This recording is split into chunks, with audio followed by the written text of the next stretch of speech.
नमस्कार। कहानियों के संग्रह में आज हम वंदना बाजपेयी जी द्वारा लिखी कहानी चूड़ियाँ सुनेंगे। कहानी अच्छी लगे तो प्लीज़ चैनल को लाइक, सब्सक्राइब और शेयर करना मत भूलिएगा। तो लीजिए सुनिए कहानी। ना जाने क्यों आज उसका चेहरा आँखों के आगे से हट नहीं रहा है। चाहे कितना भी मन बटाने के लिए अपने को अन्य कामों में व्यस्त कर लूं या टीवी ऑन करके अपना मनपसंद कार्यक्रम देखकर उसे भूलने की कोशिश करूं, बार बार उसका मासूम चेहरा, खिलखिलाती हंसी और हाँ, खनकती चूड़ियाँ मेरा ध्यान अपनी ओर वैसे ही खींच ले जाती हैं जैसे तेज हवा का झोंका किसी तिनके को उड़ा ले जाए। आज कितने वर्षों बाद मिली थी वो। आह, वो भी इस रूप में, इस हालत में। बचपन से जानती थी उसे। हमारे घर से 2 घर छोड़कर रहने वाले शर्मा अंकल के यहाँ किराएदार बनकर आए थे वो लोग। माँ ने बताया था उनकी एक लड़की है, मुझसे 4 साल छोटी, बिल्कुल गुड़िया जैसी। उस समय मेरी उम्र कोई 10 साल की होगी। बहुत शौक था मुझे छोटी बहन का, इसीलिए बहुत उत्सुकता थी उसे देखने की। जिस दिन उनका सामान उतर रहा था, मैं बालकनी में खड़े खड़े उसे देखने की चेष्टा कर रही थी। सब सामान उतरने के बाद उतरी थी वो नन्ही परी, अपनी माँ की अंगुली थामकर, जैसे मक्खन से बनी हुई हो, छूते ही पिघल जाएगी। ओह, मैंने नज़र फेर ली, कहीं मेरी ही नज़र न लग जाए। तभी उसकी माँ का स्वर सुनाई पड़ा, रिया, उधर बैठ जाओ बेटा। और वो चुपचाप निर्दिष्ट जगह पर बैठ गई। यह था रिया से मेरा पहला परिचय। उसके बाद जैसे जैसे उसे जाना, वो उतनी ही प्यारी, उतनी ही कोमल, उतनी ही मासूम लगी। उसके मुंह में तो जैसे ज़ुबान ही नहीं थी। बेहद शांत, न रोती न चिल्लाती, बल्कि कोई और चिल्ला रहा हो तो माँ की गोद में छिप जाती। और सबसे खास बात थी उसकी हल्की सी मुस्कुराहट। ज़रा से होंठ टेढ़े करके जब वो मुस्कुराती, सच्ची बिल्कुल मधुबाला जैसी लगती। हम बच्चे अक्सर उसे छेड़ते, रिया मुस्कुरा ना, एक बार, बस एक बार प्लीज़। और रिया मुस्कुरा देती। फिर हम सब ताली बजाते, वाह रिया वाह। हाँ, एक और बात खास थी। बचपन में बच्चे तरह तरह के खिलौनों के लिए मचलते हैं, पर रिया सबसे अलग थी। उसे भाती थी तो बस रंग बिरंगी चूड़ियाँ, लाल, पीली, नीली, हरी कांच की चूड़ियाँ खन खन करती हुई। उसकी गोरी कलाई में लगती भी बहुत अच्छी थी।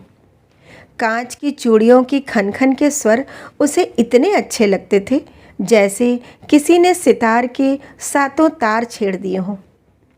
ज़रूरत बेज़रूरत हाथ हिला हिलाकर चूड़ियाँ खनखनाती ही रहती। कहती, दीदी सुन रही हो ना यह खनखन, इसमें मेरी जान बसती है, जैसे नंदनवन वाले राक्षस की जान उसके तोते में बसती है। अगर यह खनखन रुक जाए ना, तो जैसे सारी सृष्टि ही रुक जाएगी। मैं उसकी मासूमियत पर मुस्कुराकर उसका सर हिलाते हुए कहती, अच्छा खनखन देवी।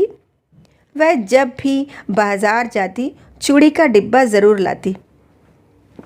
और तो और पड़ोसी और रिश्तेदार भी उसके चूड़ी प्रेम के बारे में जानते थे, इसलिए जन्मदिन पर उसे ढेरों चूड़ी के डिब्बे मिलते थे। उनको देखकर रिया ऐसे इठलाती जैसे कोई खजाना मिल गया हो। पर उसके स्वभाव में एक विचित्रता थी। बेवजह भयभीत सी रहती थी वो कि उसकी एक भी चूड़ी टूटनी नहीं चाहिए, इसलिए दौड़ भाग वाले खेलों से दूर ही रहती थी। अगर गलती से किसी से उसकी चूड़ी टूट जाए तो एकदम चुप होकर खुद को अपने में ऐसे समेट लेती थी जैसे कछुआ अपने खोल में बंद हो जाता है। मुंह से कुछ नहीं कहती, पर कुछ दिन तक बड़ा विचित्र रहता था उसका व्यवहार। फिर सब ठीक हो जाता और वह लौट आती अपनी भोली मुस्कान के साथ। रिया बड़ी हुई, रूप चंद्रमा की तरह खिल गया, पर चूड़ी प्रेम अब भी यथावत था। कॉलेज में उसकी चूड़ियों के किस्से आम थे। अक्सर लड़कों के बीच चर्चा होती कि वो कौन भाग्यशाली होगा जो इन चूड़ी वाले हाथों को थामेगा। उसी समय रिया के पिता का तबादला दूसरे शहर में हो गया। रिया अपने परिवार के साथ चली गई। मुझे याद है, उदासी में मैंने 2 दिन तक खाना नहीं खाया। धीरे धीरे उसके बिना जीने की आदत हो गई। फिर मेरी शादी हुई। मैं विदेश में अपने घर में रच बस गई, पर हमारे बीच पत्र व्यवहार चलता रहा। पत्रों से ही रिया की शादी की सूचना मिली थी। फोटो भी तो भेजे थे उसने। सुशांत और रिया की जोड़ी कितनी अच्छी लग रही थी। कोई किसी से 19 नहीं, जैसे ईश्वर ने एक दूजे के लिए ही बनाया हो। मैं तो देखते ही रह गई थी। मेरी तंद्रा टूटी थी पति के हंसने के स्वर से। हा हा, देखो तो साले साहिबा की चूड़ियाँ, पूरी कोहनी तक, एक भी रंग नहीं छोड़ा। तब मेरा भी ध्यान गया। अरे हाँ, पूरी कोहनी तक भरी चूड़ियाँ, हरे रंग की। मुस्कुरा उठी थी मैं। अगले ही पल आँखों में आंसू भर हाथ जोड़कर मन ही मन बुदबुदाई, हे ईश्वर, रिया और उसकी चूड़ियाँ हमेशा यूं ही खनकती रहें। शादी हुई। रिया ससुराल पहुंच गई। पति के घर में भी उसकी चूड़ी प्रेम की चर्चा होने लगी। पति उससे बहुत प्रेम करते थे। 2 हंसों का जोड़ा था उनका। फिर कैसे ना जानते उसके दिल की बात। उसे तरह तरह की चूड़ियाँ ला कर देते। लाल, पीली, हरी, नीली, लाख की, कटावदार, फ्रेंच डिज़ाइन, मोती जड़ी कामदार। कभी कभी स्पेशल ऑर्डर देकर मंगाते। चूड़ी से उसके दोनों हाथ भर जाते। देवरानी जेठानी सब छेड़ती, लो एक और तुलसीदास। जब यह बात उसने मुझे पत्र में लिखी थी तो मुझे दूर से ही सही, पर उसकी शर्माई आँखों और लजाते होंठ जैसे साफ साफ दिख रहे थे। रिया माँ बनी, इतना तक तो मुझे पता चला, पर उसके बाद अचानक उसकी चिट्ठी आना बंद हो गया। मैंने बहुत चिट्ठियाँ लिखी, पर उधर से कोई जवाब नहीं आया। वो मेरे मायके के शहर में नहीं थी। उसकी शादी कहीं अन्यत्र हो चुकी थी। अब उसका हाल जानने का मेरे पास कोई जरिया नहीं था। मैं केवल उसके पत्र की प्रतीक्षा कर सकती थी, और वो मैं करती रही। दिनों, महीनों, सालों, पर पत्र नहीं आया तो नहीं आया। कितनी खुश थी मैं जब पति ने मेरे सामने 3 एयर टिकट रख दिए थे। चलिए मैडम, इंडिया चलना है, अगले इतवार, पूरे 2 महीनों के लिए। Oh my God! दोनों हाथों को मुंह पर रखकर बच्चों की तरह जोर से चीखी थी मैं। So nice of you Sudhir. I love you, love you, love you so much. कितने ही दृश्य घूम गए मेरी आंखों के सामने। अम्मा, बाबूजी, वो गुमटी। कितने ही दृश्य घूम गए मेरी आंखों के सामने। अम्मा, बाबूजी, वो गुमटी की पतली गलियां, वो चाट वाला, वो नुक्कड़ की दुकान जहां हम कपड़े सिलाते थे, वो बरगद का पेड़ जिस पर सावन का झूला झूलते थे, वो अमरूद का पेड़ जहां अमरूद चुराने के कारण कई बार माली की डांट खाई थी, और मंदिर के आगे वो पानी का मटका रखने वाले कल्लू चाचा जो साथ में गुड़ की ढेली भी देते थे। क्या अब भी देते होंगे?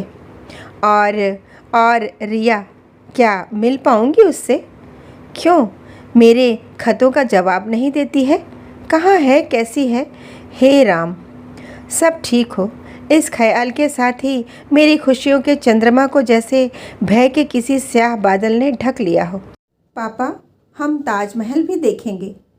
नन्ही निकिता चिहुकी, आपको पता है 7 वंडर्स में से है। Oh sure my dear little kid, Sudhir ने निकिता को गोद में उठाते हुए कहा। हम दिल्ली एयरपोर्ट से सीधे आगरा जाएंगे और ताज देखने के बाद ही कानपुर जाएंगे, क्योंकि एक बार अगर तुम्हारी मम्मी मायके पहुंच गईं तो वो अंगद के पाँव की तरह वहीं जम जाएंगी, हिलाए नहीं हिलेंगी। हा हा। हम सब हंस पड़े। बस एक हफ्ते का समय था और मुझे सारी शॉपिंग करनी थी। किसके लिए क्या लूँ सोचने में ही बहुत मेहनत लग रही थी। बाबूजी के लिए खादी का कुर्ता लूँ या चिकन का? भैया के लिए फ़ोन ही ठीक रहेगा। भतीजा आशीष अब तो बड़ा लंबा हो गया है, अच्छी सी टी शर्ट ले लेती हूँ। और अम्मा के लिए? मैं दांतों से अंगुली दबाते हुए सोच ही रही थी कि अम्मा का फ़ोन आ गया। हेलो कहते ही बोली, देखो बिटिया, हमारे लिए कुछ लेने की ज़रूरत नहीं है, बेकार में पैसा खराब ना करना। अरे पेट के लिए ही तो देश परदेश में पड़े हो। निकिता के लिए पैसा जोड़ो, शादी में काम आ जाएगा। वाह माँ वाह, मैंने मन ही मन माँ को प्रणाम किया। बिटिया के मन में क्या खिचड़ी पक रही है। इतनी दूर से अगर किसी को उसकी खुशबू लग सकती है तो वह माँ ही हो सकती है। पर रिया के लिए मेरे मन में कोई संदेह नहीं था। उसके लिए तो लाल लाख की चूड़ियाँ ही लूँगी, उसकी पसंदीदा। पूरा दिन शॉपिंग करते करते मैं पस्त हो गई। बिस्तर पर ही सारा सामान बिखेर कर चाय बनाने चली गई। चाय लेकर आई तब तक सुधीर आ चुके थे। वो अपने हाथों में चूड़ी का डब्बा पकड़े हुए थे। मुझे देखकर मुस्कुराए। यकीनन यह अपने रिया के लिए लिया है। भाई, अब तो हमें भी रिया से मिलने की इच्छा हो रही है। हम भी तो देखें आखिरकार वो कौन है जिसके नाम पर हमारी बेगम साहिबा का दिल इतनी ज़ोर से धड़कता है। वाह, कितना सुखद एहसास था। दिल्ली एयरपोर्ट पर मेरा वतन, मेरी जान, मेरा इंडिया, लगा जैसे धरती माँ के पैर चूम लूँ। हर शख्स अपना ही भाई बंधु नज़र आ रहा था। 2 दिन दिल्ली घूमने के बाद हम आगरा के लिए रवाना हुए। निकिता लाल किले के बारे में ही पूछे जा रही थी। मम्मी, कितना बड़ा है? राजा तो चलते चलते ही थक जाते होंगे। तभी ढच की आवाज़ से हमारा ध्यान बटा। ओह गड्ढा। सुधीर मुस्कुराते हुए निकिता से बोले, लो बेटा, स्वागत कर दिया आपकी मम्मी के यूपी के गड्ढों ने। समझ में नहीं आता कि सड़क में गड्ढा है या गड्ढों में सड़क। ये कभी नहीं बदलेगा। निकिता और सुधीर हंस दिए। ऐसे कैसे कहा आपने? बदलेगा बदलेगा, एक दिन हमारा यूपी भी बदलेगा, तब बात करिएगा हमसे, मैंने बात काटते हुए कहा। भला कोई महिला अपने पति के मुंह से अपने प्रदेश की बुराई सुन भी सकती है? सीधे ताज के सामने टैक्सी रुकी। आह ताज, वाह ताज, कितना खूबसूरत, कितना धवल, कितना बेजोड़। सही तो लिखा है उस गीत में, एक शहंशाह ने बनवा के हंसी ताजमहल सारी दुनिया की मोहब्बत को सलामी दी है।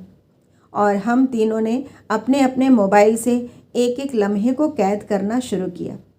खच खच खच खच, कुछ भी छूटे ना, एक एक पल अनुपम है। मैं फ़ोटो खींच रही थी। यह कौन? मेरे लेंस के ठीक सामने यह तो कुछ जाना पहचाना चेहरा है। अरे सुरभि, मेरे बचपन की सखी, मेरे घर के पास ही रहती थी। मेडिकल में सिलेक्शन हो गया था, फिर शादी, फिर लिंक ही टूट गया। मेरी ही तरफ देख रही थी। अलबत्ता मोटी ज़रूर हो गई है। यह भारतीय खाना भी किसको न फुला दे। शायद उसने भी मुझे पहचान लिया। हाथ हिलाते हुए ज़ोर से चीखी, हाय मधु, और दौड़कर मेरी पीठ पर हाथ मारा। यार तू तो बिल्कुल भी नहीं बदली। जीजा जी ध्यान नहीं रखते क्या? 1 किलो भी वज़न नहीं बढ़ा।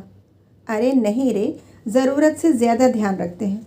रोज़ 1 घंटा वॉक कराते हैं, वज़न क्या खाक बढ़ेगा? पर अभी भी हम भारतीयों की आदत नहीं गई पति के प्यार को पत्नी की कमर की चौड़ाई से नापने की। मैंने उसके गले लगते हुए कहा। हम वही नरम घास पर बैठ गए। गप्पे चालू हो गई। बचपन की 2 सहेलियां मिल जाए तो बातें कभी ख़त्म हो सकती हैं। निकिता मुझे घूर रही थी। उसे आश्चर्य हो रहा था कि उसकी मम्मी इतना भी बोल सकती हैं। मैं पूरे देसी रूप में थी। मेरे अंदर की नन्ही मधु जो बढ़ती उम्र के नकली पर्दों में कहीं छुप गई थी, आज अपने असली रूप में बाहर आना चाहती थी। सुधीर हमारे लिए चाय पानी का इंतज़ाम कर रहे थे। और रिया के बारे में कुछ पता है? मेरी इस स्वाभाविक जिज्ञासा को सुनकर सुरभि का मुंह अजीब सा बन गया। उसने चाय ऐसे हलक से उतारी जैसे जहर का घूंट पिया हो। तुझे नहीं पता? सुरभि ने प्रति प्रश्न किया। क्या? मैंने लगभग चीखते हुए पूछा। किसी अनजान आशंका से मेरा दिल जोर से धड़कने लगा। रिया यही आगरा में है, कहकर सुरभि रुक गई। आह, मेरे दिल को तसल्ली हुई यह जानकर कि वो जीवित है। मैंने तो एक सेकंड में जाने क्या क्या सोच डाला था। कहाँ है? कैसी है? चलो ना, अभी चलते हैं उससे मिलने। मैं उसका हाथ पकड़कर बच्चों सी अधीरता के साथ बोली।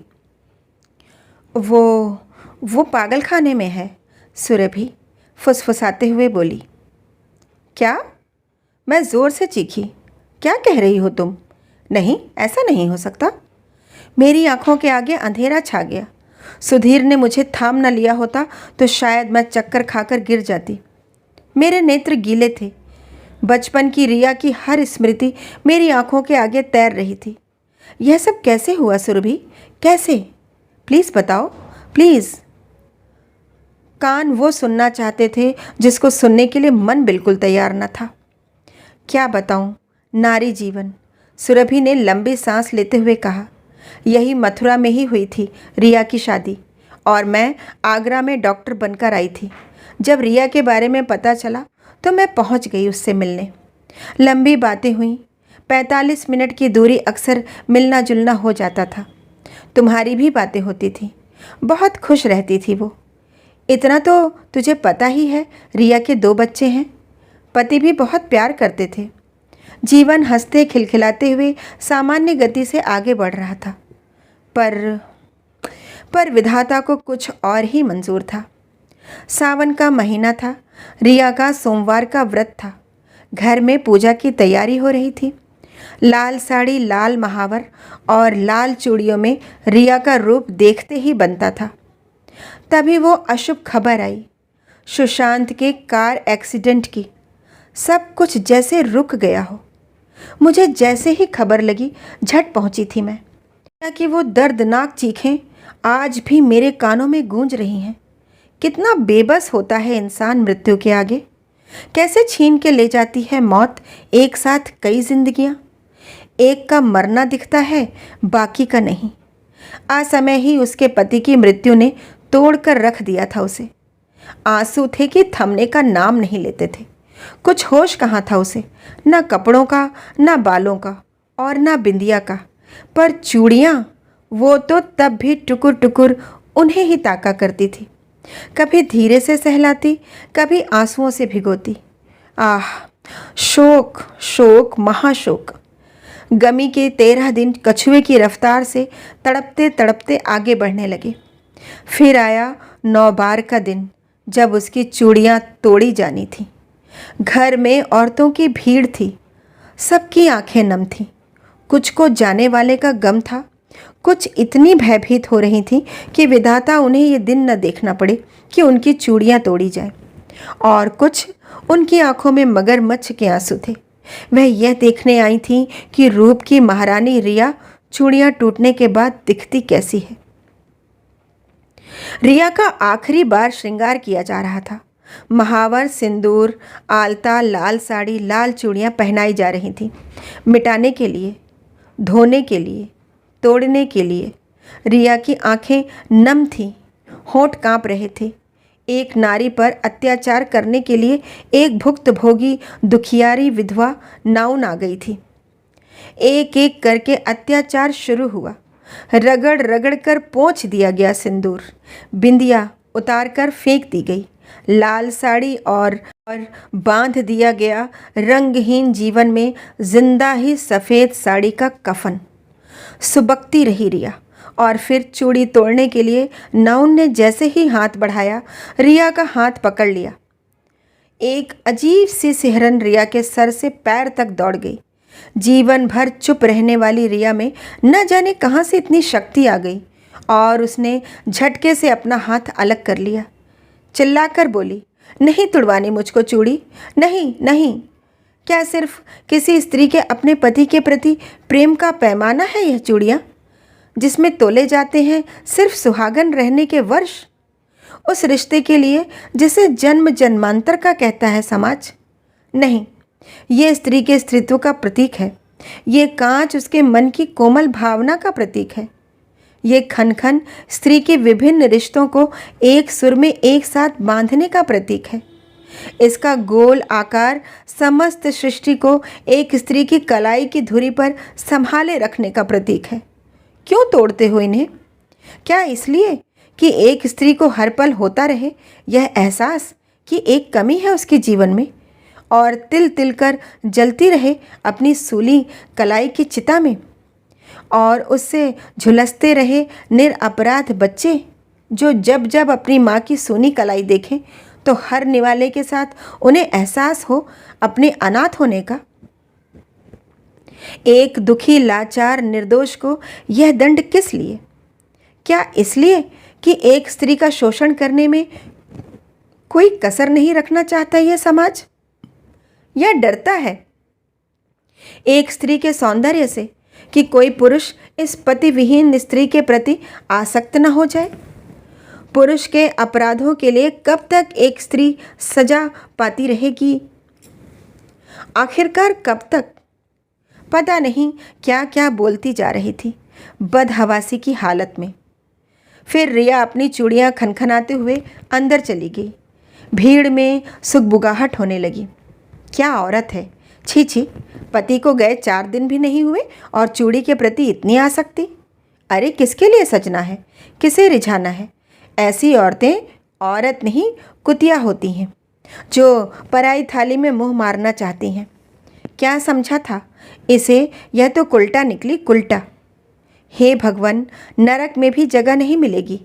क्या ज़माना आ गया है। रिया की सास की त्योरियाँ चढ़ गई। जो मेरे बेटे की न हो सकी वह इस परिवार की क्या होगी? सारे समाज में नाक कटा दी। कुछ भी नाटक करे, चूड़ी तो तुड़ानी ही पड़ेगी।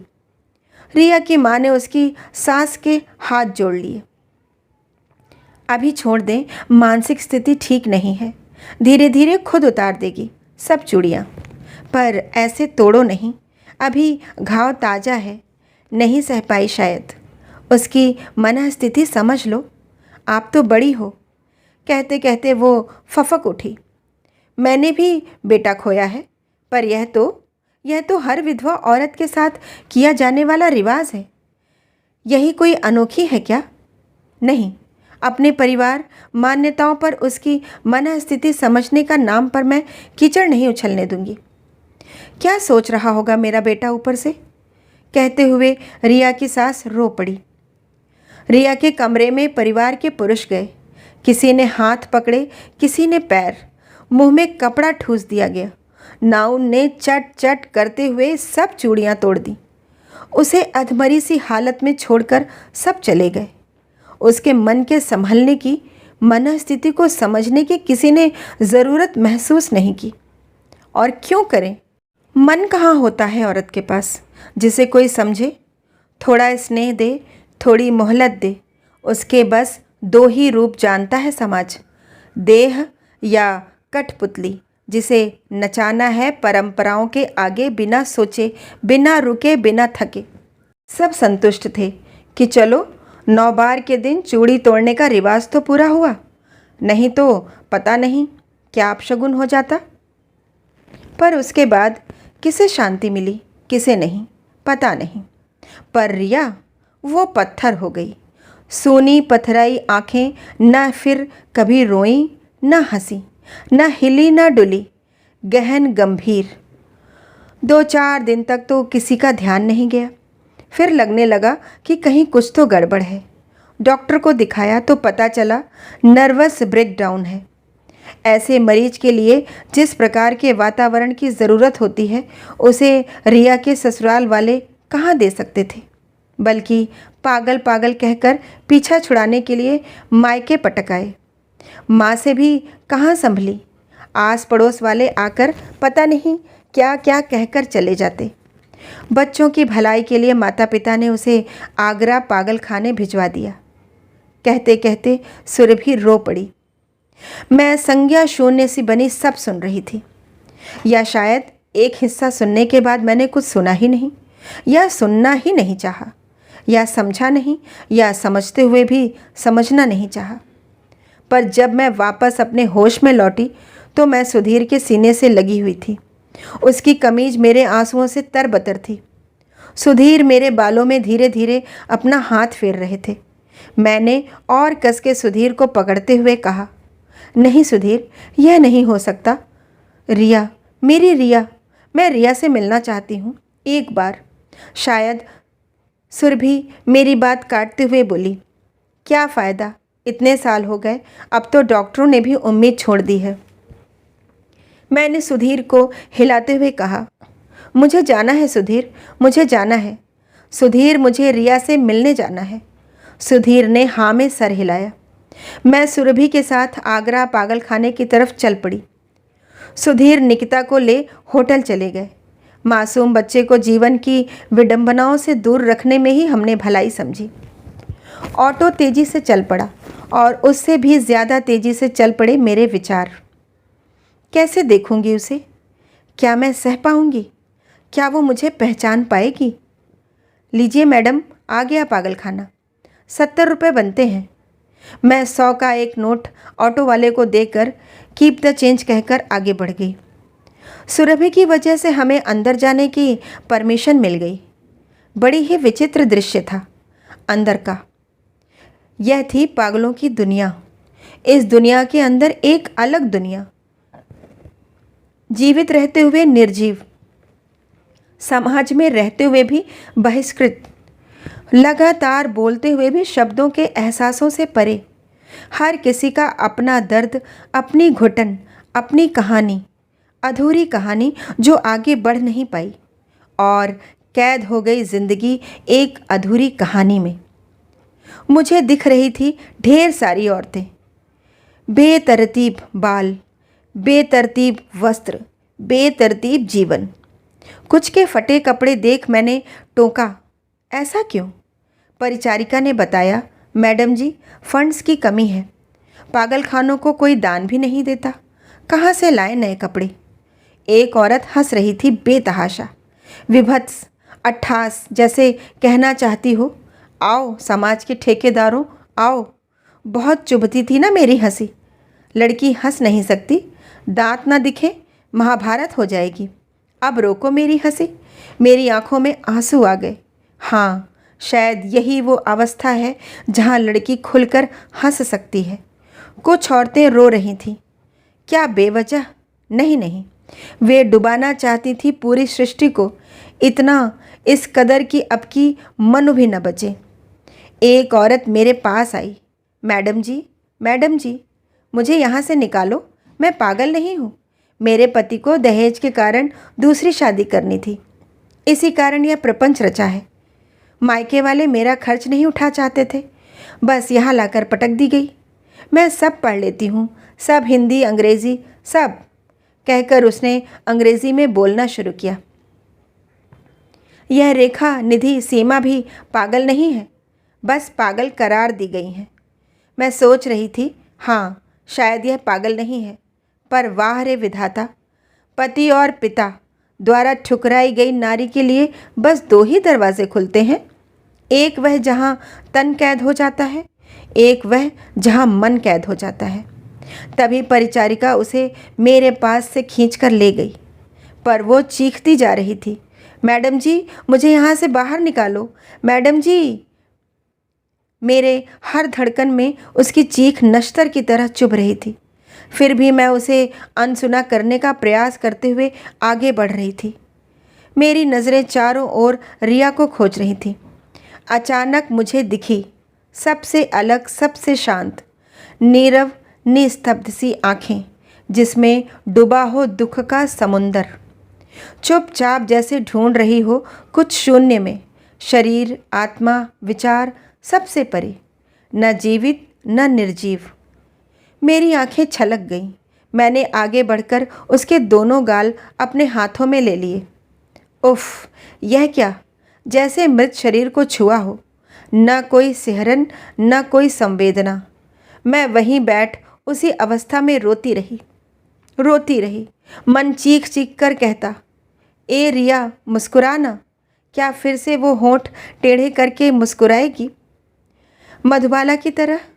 क्या ऐसा कभी होगा? तभी सुरभि ने कहा, अब चल। मैंने उसके गालों से हाथ हटा लिए।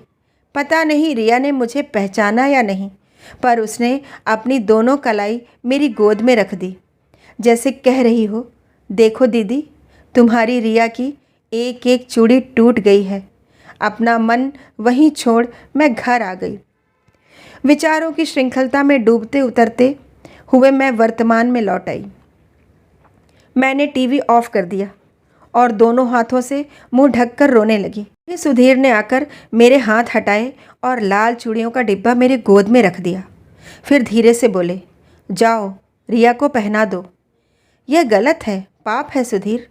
मैंने सुधीर का हाथ झटकते हुए कहा। सुधीर मुस्कुराए। पाप कैसा?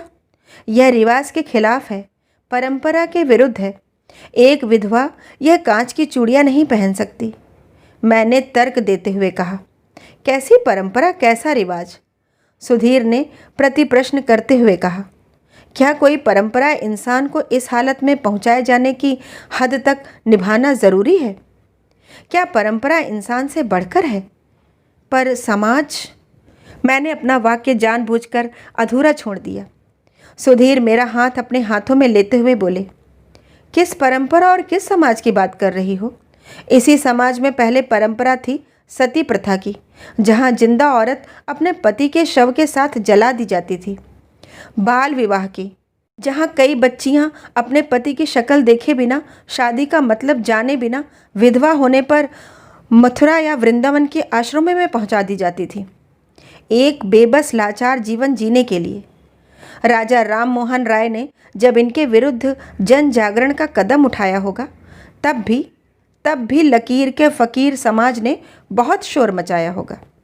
पर आखिर टूटी ना वो परंपरा। और देवदासी परंपरा, जहाँ औरतें देवता से विवाह के नाम पर पंडे पुजारियों की भोग्या बनने को विवश थीं। कहाँ है अब वो परंपरा? यह परंपराएं नहीं, बेड़ियां हैं दास्ता की, चिन्ह शोषण के।